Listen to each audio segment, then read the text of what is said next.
Hey everyone, welcome to the Go Home Show. I am Chris Adair, and with me, my best friend and wrestling fanatic, Richard McKinney. Richard, tell the fans at home what this podcast is all about. It is a podcast made by the fans, for the fans, about everything in the world of professional wrestling. It's a pretty simple concept. We just talk about things that we've seen. We talk about everything in the world of wrestling, whether it's WWE, TNA, or Ring of Honor, any other independent things that we happen to come across. And I'm going to use my radio voice. Oh boy, here we go. It's a discussion. Oh boy. It's commentary. Oh boy. It's an opinionated show. Full of facts, rumors, and what have you. Does this all in the world of professional wrestling. Is there a stop button for the No. radio voice? No. Hey, I found it. We're good. Darn it. We just take what we've seen in the past and we apply it to what could happen in the future. Yeah, no, absolutely. That's really all it is. It's our opinions. We don't have the facts, people. Nope. We just don't. But we have rumors. We'd like to have the facts. But no rumors today. The rumor mill will not be happening today. Nope. Because we're talking about Monday Night Raw. And what a show it was, too. It was an interesting show, that's for sure. I think we both decided that was probably one of the better shows of 2013. I think a lot of people thought that. I would hope so. I've been circling around the IWC, and it seems like a lot of people are in agreement with what you just said. Well, I mean, why don't we go ahead and just start it off?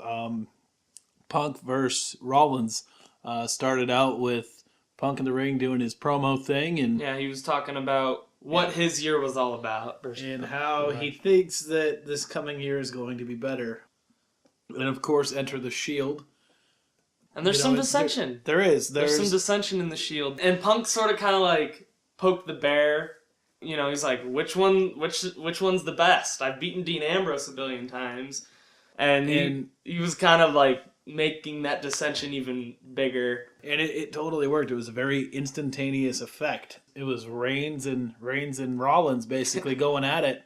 You know, and Reigns seems to be, as of right now, he seems to be the cooler head out of the three. Yeah. Maybe it's because he's Polynesian. I don't know.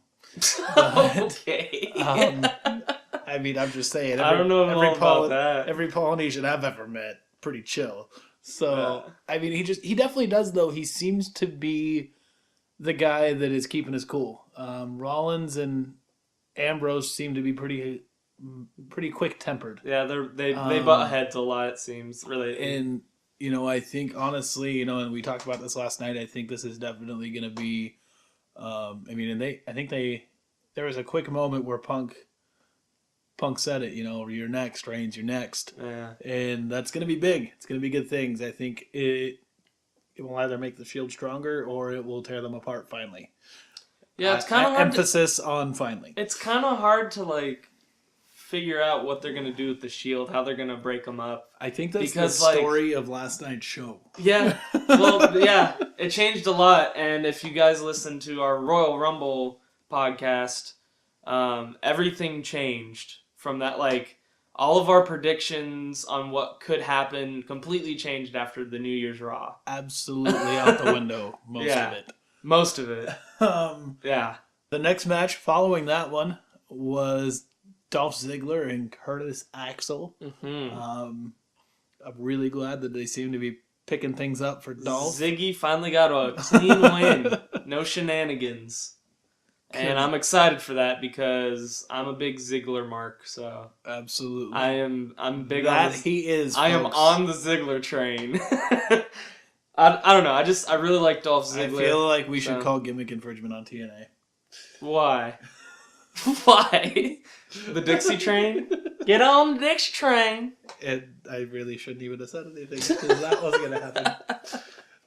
I mean, his last program in quotes, was with Damian Sandow, and it was kind of a back and forth deal. Yeah. But Ziggler getting a clean win. If wins and losses matter, Dolph Ziggler winning at New Year's Raw kind of it gives him momentum into 2014. Absolutely. The next match, interestingly enough, Intercontinental Championship. Big E versus Fandango. I have Fandingo. Fandingbat? I didn't do the dingo thing on purpose, but it happened. Scaramouche, Scaramouche, can you do the Fandango? Yeah. Not to steal Chris Jericho's material, but I mean, it works. Big E defended his title successfully against Fandango. I really hate saying his name. Fandango. You have to let the A's breathe, Richard. Apparently.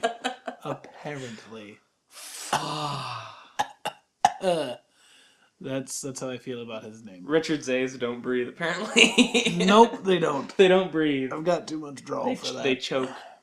Next on the list, Truth defeating Brodus Clay. I don't really. And on to the next match, we have. Exactly. On to the next segment, rather. Big news. Yeah. The Beast is back.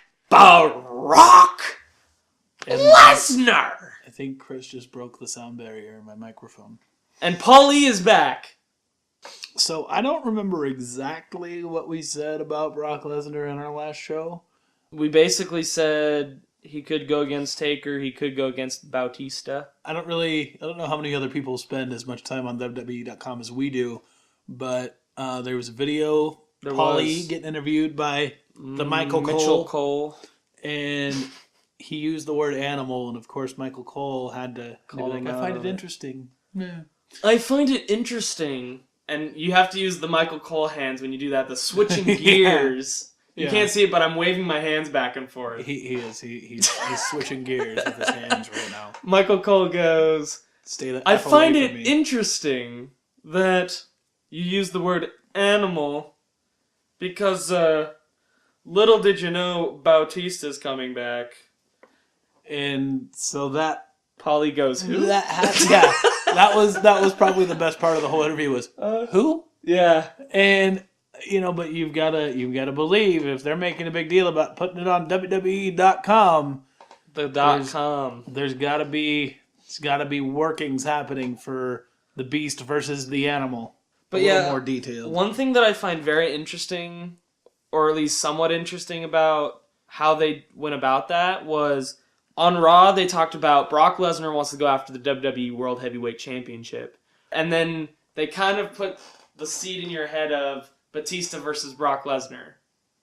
Yeah. So it's like, I don't know. What are they doing? Like, which is a good thing. Do. It's a good thing that they're kind of like, anything could happen. You don't know if it's going to be Randy Orton or John Cena versus Brock Lesnar for the WWE World Heavyweight Championship. You don't know if it's going to be Brock Lesnar versus Batista at WrestleMania. Like, you don't know which one it is.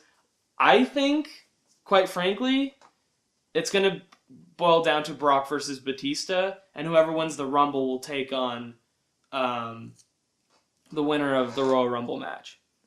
The title match. And that goes back to last week's episode, I guess, or who's going to win the Rumble now, before we go into this, I just want to point out, I think we should at least make mention of the fact that neither the WWE World Heavyweight Champion nor the face of the company were on Raw last night. Indeed. I find that a little weird. I find that interesting that it was one of the better shows of the year, and this is Chris showing Orton, that he hates both of these people. No Orton or John. For those of you that don't understand who we're talking about, it's Randy Orton and John Cena. I don't hate. I appreciate. Chris legitimately cannot stand John Cena's character at the moment. We're not getting into it. We're just not. And Randy Orton, we both agree on the fact that it's just kind of a waste of space, or at least has been until recently. He's not. I don't think he's a waste. I think he's just it's the two guys who are shoved down our throats every week. And to have one show right at the end of the year where they're not present, and it's a fantastic show. Something's weird. And that brings us to the main event. Yeah. Interesting. So there was the stipulation early on in the show, Daniel Bryan's dying for a shot at he Bray wants Wyatt. Bray wants Bray. And so Brad Maddox decides, well, if you want Bray Wyatt, then you're going to have to go through Luke Harper and Eric Rowan. Of the Wyatt family. And of course, you know that as soon as that stipulation was made, you knew that in some way, shape, or form, Daniel Bryan was going to end up in the ring with Bray Wyatt before the night was over. But what nobody really expected was what happened at the end of that match. Daniel Bryan followed the buzzards. Uh-oh. He was like, "You're right. You were always right. Let me join the family." Oh. There's some silence happening all of a sudden now that we've both said that. Yeah.